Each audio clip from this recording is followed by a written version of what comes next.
Hello all, this is the fifth Citation Mustang Garmin G1000 tutorial. In this episode we will go over the approach covered in the last 4 episodes. Here you will see the bird's eye view of the ILS approach into Wichita runway 01 right. All the way down you will see the initial approach fix Jamie flowing through the 154 radial from Wichita VOR into Nazmu. And Nazmu, as you can see, is not an initial approach fix. It is the fix before the final approach fix. Out of Nazmu, when cleared for the approach, we can descend to 2700 on our way to Pitchy, from where we will continue the approach towards the runway. And here's the same situation on the multifunction display.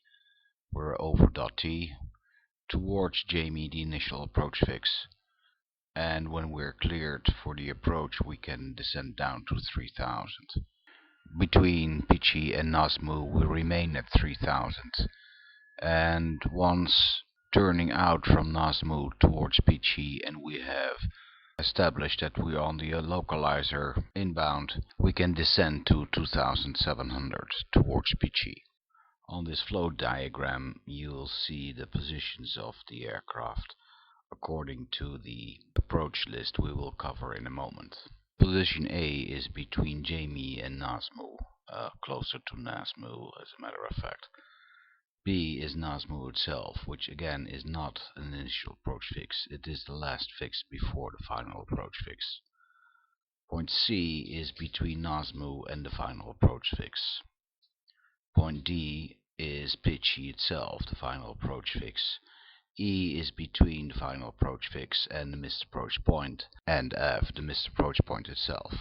I like to emphasize again that this is not an official procedure, this is the way I do it. Okay, let's follow all those positions and go over them one by one.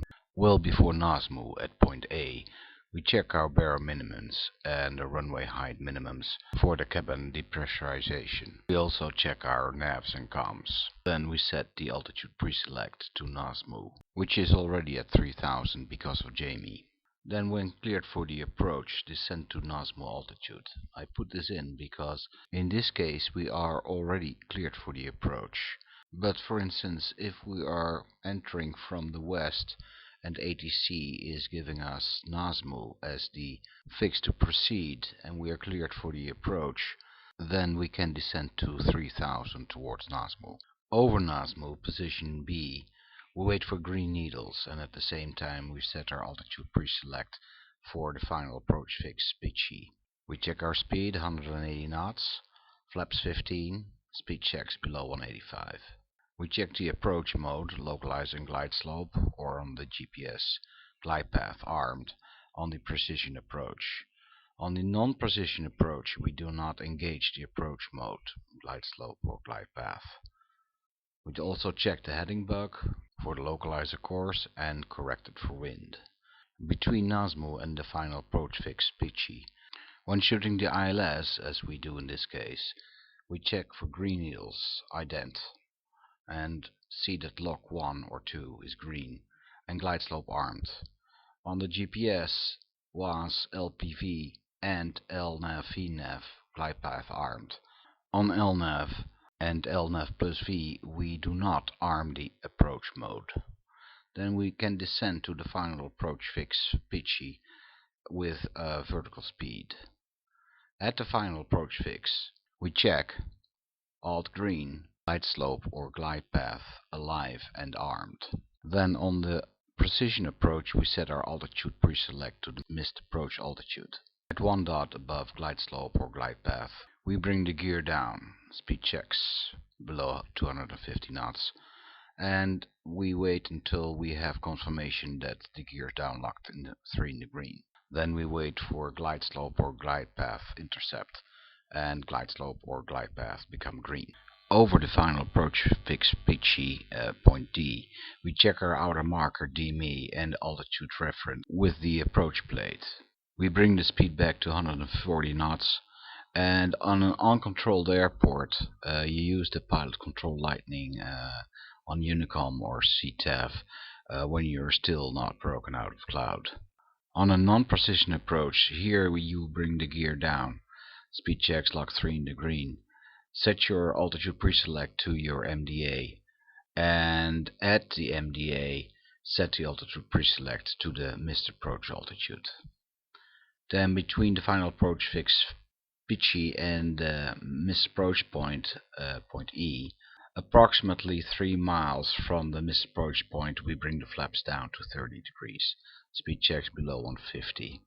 When the flaps are indicating 30 degrees, we bring our speed back to V reference plus 10.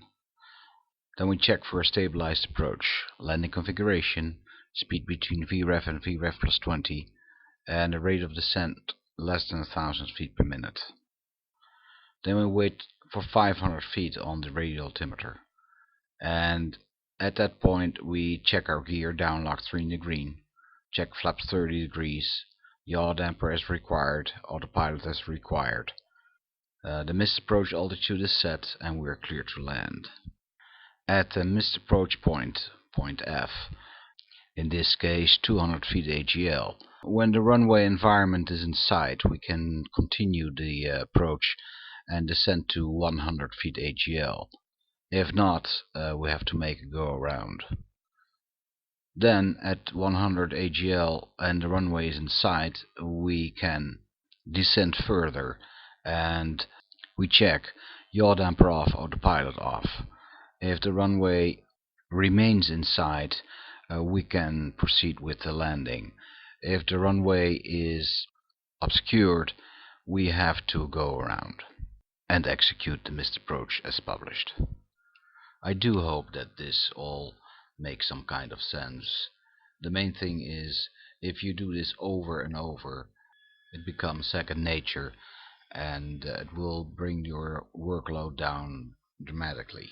The automatic changeover to green needles will occur between the fix before the final approach fix and the final approach fix itself, in this case between Nazmu and Pitchy.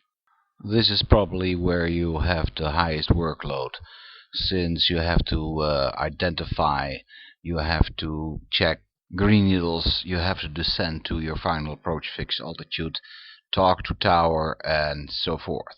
So be prepared, and this will definitely reduce your workload. Next time we will talk about flight planning, and I hope you enjoyed this episode, and see you next time.